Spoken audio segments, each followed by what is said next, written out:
Bien-aimés dans le Seigneur, Shalom. Rhapsodie des réalités du dimanche 23 août 2026. Notre homme de Dieu, Pasteur Christ, partage avec nous sur le thème Christ, le Dieu, homme libérateur. Alléluia. Notre verset d'ouverture tiré du livre de Matthieu, chapitre 16, verset 16.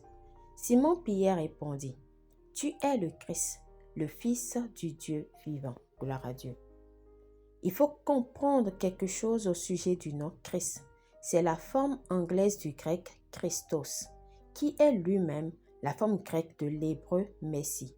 Que signifie Messie? Cela signifie l'homme-dieu libérateur. C'est pourquoi Jésus est appelé loin, le Messie, l'homme-dieu. Alléluia.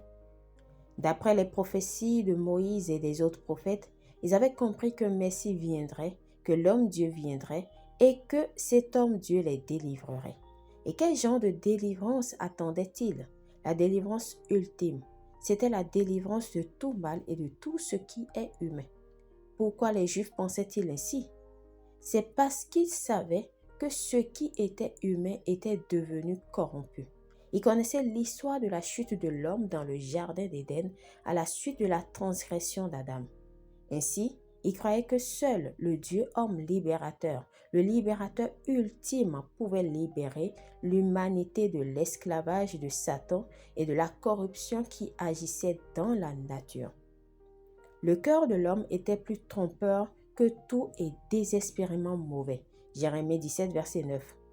L'homme a donc pris conscience qu'il avait besoin d'être délivré de lui-même, de cette nature déchue. C'est pourquoi ils attendaient avec impatience la venue du Dieu homme, le Messie. C'est pourquoi ils étaient appelés loin, non pas parce qu'ils ignoraient ce qu'était l'onction. Ils savaient que Moïse avait été oint, tout comme les prêtres. Ils savaient que les rois, par exemple David et même Saül, ainsi que les prophètes, avaient tous été oints. Ils connaissaient bien l'onction. Ainsi, ils ne parlaient pas simplement d'un oint, mais du Dieu homme. Telle était leur attente. Alléluia. Mais malheureusement, lorsqu'il est venu, ils ne l'ont pas reconnu. La Bible dit, il est venu chez les siens et les siens ne l'ont pas reçu. Jean 1, verset 11. Jésus est cet homme Dieu. Il est le Christ. Pas seulement un homme oint, mais celui qui a apporté la délivrance ultime. En lui, vous avez été délivrés de tout ce qui est mauvais et de la nature humaine déchue. Vous avez été introduits dans une vie nouvelle. Alléluia.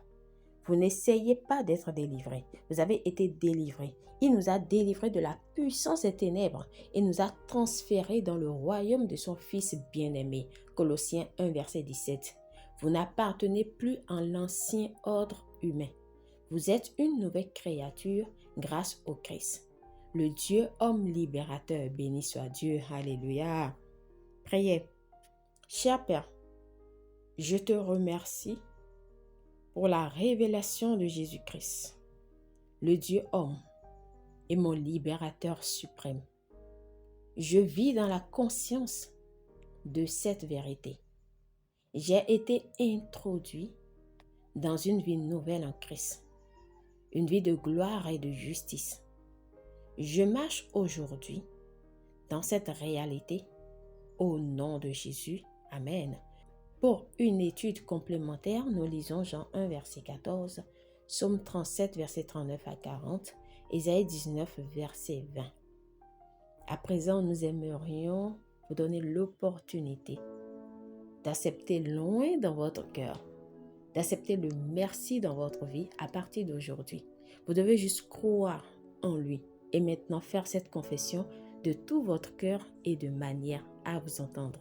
Alors dites, ô Seigneur Dieu, je crois de tout mon cœur en Jésus-Christ, Fils du Dieu vivant.